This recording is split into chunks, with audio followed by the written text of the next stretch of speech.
क्या है अपना शयानता किसे कहते हैं, इसका कारण स्पष्ट कीजिए। ठीक है, तो शयानता काय में लगता है, द्रवों में लगता है। मतलब द्रवों का वह गुण, विकास ध्यान से सुनो, द्रवों का वह गुण जिसके कारण द्रवों की विभिन्न परतों में होने वाली हलचल को हम क्या करते हैं, शांत करते हैं, उसे हम क्या कहते हैं, शयानता। एक बार और सुनो, द्रवों का वह गुण जिसके कारण प्रत्येक द्रव अपनी विभिन्न परतों के बीच आपेक्षिक गति का क्या करता है, विरोध करता है। आपेक्षिक गति का मतलब क्या होता है, कोई चीज आगे जाए पीछे जाए, आगे जाए पीछे जाए, आगे जाए पीछे जाए। ठीक है, मतलब इस टाइप की गति को हम क्या बोलते हैं, आपेक्षिक गति।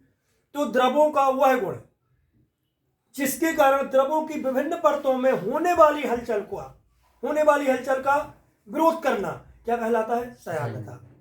ठीक है, एक बार और सुनो, द्रवों का वह गुण जिसके कारण प्रत्येक द्रव अपनी विभिन्न परतों के बीच आपेक्षिक गति का विरोध करता है, शयानता कहलाता है। शयानता के कारण उत्पन्न बल को हम क्या बोलते हैं, शयान बल, जिसे हम एफ से प्रदर्शित करते हैं। अब सुनो, द्रव में जो बहाव हो रहा है उस बहाव का विरोध करना क्या कहलाता है, शयानता। ठीक है, अब शयानता का कारण क्या है, शयानता का कारण यह है कि जब द्रव की विभिन्न परतों के जो अणु होते हैं वो दूर दूर जाते हैं, जब द्रव की विभिन्न परतों के जो अणु होते हैं वो दूर जाते हैं, तो ससंजक बल उन अणुओं को दूर जाने से रोकता है, उन अणुओं को दूर जाने से रोकेगा। क्योंकि ससंजक बल क्या कहलाता है, एक ही पदार्थ के अणुओं के बीच लगने वाले आकर्षण बल को हम ससंजक बल कहते हैं। और असंजक बल क्या होता है, दो अलग अलग पदार्थों के अणुओं के बीच लगने वाले आकर्षण बल को हम क्या बोलते हैं, असंजक बल। जैसे कि लोहा और चुंबक, आई बात समझ में। तो इसमें क्या होता है, जब पानी बहता है तो उसके अणु क्या हो जाते हैं, दूर दूर होने लगते हैं। पानी की विभिन्न परतों के अणु क्या होते हैं, दूर दूर होते हैं। तो ससंजक बल क्या करेगा, एक ही पदार्थ है, एक ही पदार्थ के अणुओं के बीच लगने वाले आकर्षण बल को हम क्या बोलते हैं, ससंजक बल। तो वो अणु दूर दूर जाने का प्रयास करेंगे, तो ससंजक बल क्या करेगा, उन अणुओं को पास लाएगा, उन अणुओं को पास लाएगा। ठीक है, जब उन अणुओं को पास लाएगा तो उन अणुओं में क्या लगेगा, आकर्षण बल लगेगा, और आपेक्षिक गति का क्या होगा, विरोध होगा। आपेक्षिक गति का विरोध होगा तो जल कैसा हो जाएगा, शांत हो जाएगा। जैसे जल में कोई हलचल हो रही है, ठीक है, पानी हिलता है, पानी को हिला दिया आपने, धीरे धीरे धीरे धीरे धीरे धीरे वो क्या हो जाएगा, शांत हो जाएगा, शयान अवस्था में आ जाएगा। ठीक है, तो उसकी जल की विभिन्न परतें क्या हो रही हैं, हल रही हैं। तो विभिन्न परतें हलेंगी तो उनके अणु दूर दूर होंगे, लेकिन ससंजक बल क्या करेगा, उन अणुओं को पास लाने का प्रयास करेगा, और जैसे ही वो अणुओं को पास ले आएगा तो जल क्या हो जाएगा, शांत हो जाएगा, जिसे हम क्या बोलेंगे, शयानता बोलेंगे।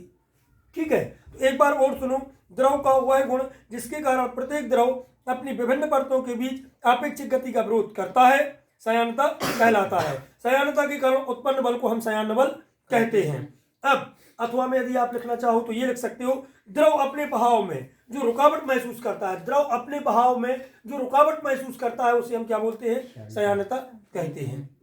अब शयानता का कारण क्या है, जब द्रव की विभिन्न परतों के बीच आपेक्षिक गति होती है। आपेक्षिक गति मतलब आगे पीछे।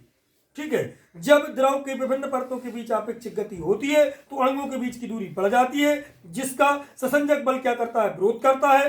ठीक है, और इस विरोधी बल को मतलब एक विरोधी बल क्या हो जाता है, उत्पन्न हो जाता है, जिसके कारण या जिसे हम शयानता कहते हैं। आई बात समझ में, तो ये शयानता का कारण है। अब शयानता किन किन कारणों पर निर्भर करती है, शयानता किन किन फैक्टरों पर आधारित है, या शयानता किन किन कारणों पर निर्भर करती है। तो देखो, सबसे पहले तो प्रकृति पर, दूसरा दाब पर, तीसरा ताप पर। कौन कौन से कारकों पर निर्भर करती है शयानता, प्रकृति पर, ताप पर और दाब पर। आई बात समझ में, इन तीन कारणों पर वो क्या करती है, निर्भर करती है। आई बात समझ में। अब इसके बाद में हमने क्या बताया था आपको, वेग प्रवणता। वेग प्रवणता को हम इंग्लिश में बोलते हैं ग्रेडियंट। वेग प्रवणता का मतलब क्या होता है, लंबाई के सापेक्ष वेग में परिवर्तन की दर को, लंबाई के सापेक्ष वेग में परिवर्तन की दर को, काय के सापेक्ष, लंबाई के सापेक्ष वेग में परिवर्तन की दर को हम क्या बोलते हैं, वेग प्रवणता। एक पाइप यहाँ पे मोटर रखी, कसी है मोटर, हमने एक पाइप लगाया, यहाँ पे एक मोटर कसी है, हमने यहाँ पे 500 पाइप लगा दिए, लगाए 500 पाइप। तो तीव्रता से पानी कहाँ से निकलेगा, यहाँ से निकलेगा कि यहाँ से निकलेगा, अधिक वेग से। कहाँ से निकलेगा, इसमें से, क्योंकि इसकी लंबाई कम है। और यहाँ पे वेग प्रवणता, ठीक है, वेग प्रवणता हम किसे कहते हैं, लंबाई के सापेक्ष वेग में परिवर्तन की दर को। लंबाई आप बढ़ाओगे वेग क्या होगा, कम होगा। लंबाई आप बढ़ाओगे वेग कम होगा। देखो लंबाई कम थी, पानी का वेग ज्यादा था, लंबाई हमने बढ़ा दी, पानी का वेग कम हो गया, क्योंकि लंबाई कहाँ है, नीचे है। तो लंबाई को आप बढ़ाते जाओगे तो वेग क्या होता जाएगा, कम होता जाएगा। और लंबाई को आप कम करते जाओगे तो वेग क्या होता जाएगा, बढ़ता जाएगा। तो लंबाई के सापेक्ष वेग में परिवर्तन की दर को हम क्या बोलते हैं, वेग प्रवणता बोलते हैं। बात समझ में आ गई। लंबाई के सापेक्ष वेग में परिवर्तन की दर को हम वेग प्रवणता बोलते हैं। ऐसी विभव प्रवणता है। विभव प्रवणता लंबाई के सापेक्ष विभव में परिवर्तन की दर को हम विभव प्रवणता बोलते हैं।